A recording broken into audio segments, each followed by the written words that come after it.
अक्षय तृतीया के पावन अवसर पर स्थानीय बजरंग धाम मंदिर जयपुरा में भगवान विष्णु के छठे अवतार भगवान परशुराम जी का जन्मोत्सव बड़ी धूमधाम और हर्षोल्लास के साथ मनाया गया। इस अवसर पर मंदिर परिसर में विशेष रूप से फूल और विद्युतीय सज्जा से सजाया गया था, जहां सुबह से ही श्रद्धालुओं का तांता लगा रहा। जन्मोत्सव कार्यक्रम की शुरुआत भगवान परशुराम जी के तैल चित्र पर माल्यार्पण और विशेष पूजन अर्चना के साथ हुई।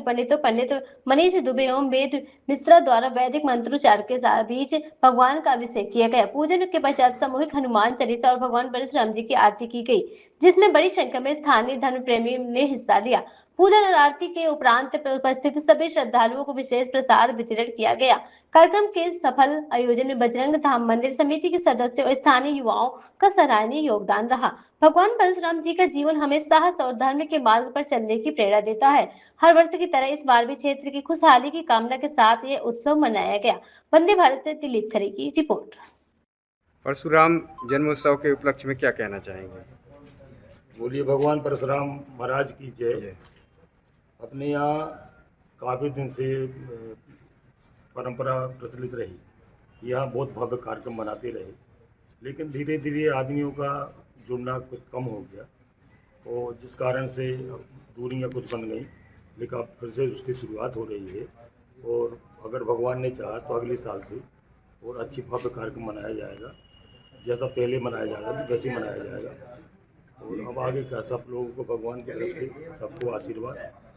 जी बहुत बहुत धन्यवाद। कि हमारे बीच में युवा नेता महेंद्र टूदी जी भी उपस्थित हैं। आज परशुराम जन्मोत्सव के उपलक्ष्य में देशवासियों को क्या कहना चाहेंगे? भगवान परशुराम के चरणों में बारंबार नमन। भगवान विष्णु के छठवें अवतार परशुराम जी के भगवान की जयंती के शुभ अवसर पर हमारे ग्राम के गणमान्य नागरिक, क्षेत्र के गणमान्य नागरिक सभी लोग उपस्थित हुए। हम लोगों ने बड़े हर्ष के साथ, उत्साह के साथ भगवान परशुराम जी की जयंती मनाई और भगवान परशुराम जी से हम प्रार्थना करते हैं कि सभी का मंगलमय हो, सभी का कल्याण हो। बहुत बहुत धन्यवाद। जी धन्यवाद। जैसा कि आज परशुराम जन्मोत्सव आप लोगों के द्वारा मनाया गया, क्या कुछ कहना चाहेंगे? बोलो परशुराम भगवान की जय। यत्र यत्र रघुनाथ कीर्तनम तत्र तत्र कृतमस्तिकांजलिम वाष्पवारि परिपूर्ण लोचनम मारुतिम नमत रक्षसान्तिकम वंदे बोधमयं नित्यं गुरुं शंकर रूपिणं यमाश्रितो हि वक्रोऽपि चंद्रः सर्वत्र वंदते। बोलो परशुराम भगवान की जय। बोलो हनुमान जी महाराज की जय।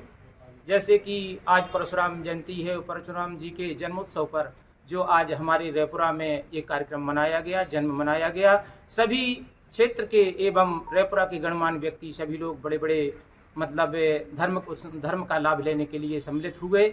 और परशुराम भगवान ये भगवान नारायण का छठवां अवतार है। जब इस संसार पर नाना प्रकार के उपद्रव मचे हुए थे और व्यभिचार मचे हुए, तो भगवान नारायण ने अपना छठवां अवतार लेकर के परशुराम के रूप में प्रकट हुए। अब जब प्रकट हो गए तो भगवान नारायण से कहने लगे परशुराम जी कि महाराज मेरे लिए क्या काम है।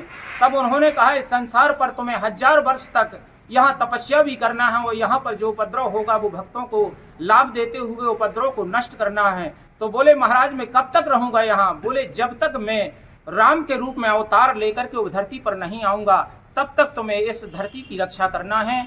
तो इस कार्य के लिए परशुराम भगवान का प्रकट हुआ और जनमानव का कल्याण करते हुए दुष्टों का विनाश किया। और जब राम भगवान प्रकट हो गए, जब उनका अवतार हो गया, तो वहां धनुष यज्ञ में जब धनुष राम जी ने तोड़ा, वहां पर परशुराम जी पहुंचे और परशुराम जी ने जैसे ही समझा कि भगवान नारायण का अवतार हो चुका है, तो अपना संपूर्ण और उन्हें ये धनुष वगैरह सब कुछ सौंप करके और जाकर के पर्वत में तपस्या करने के लिए चले गए।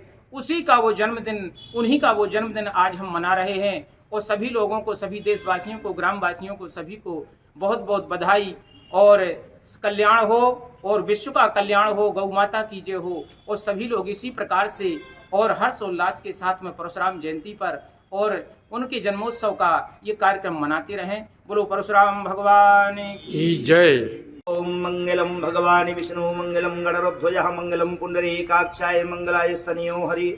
सर्वप्रथम भगवान परशुराम प्राकट्य दिवस के मैं समस्त ग्रामवासियों को, समस्त क्षेत्रवासियों को, समस्त भारतवासियों को और बहुत बहुत अनंत शुभकामनाएं प्रेषित करता हूँ।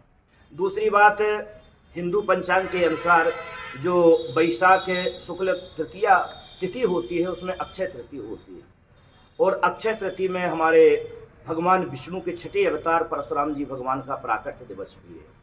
आज के दिन जो भी पुण्य किया जाएगा वो अक्षय है।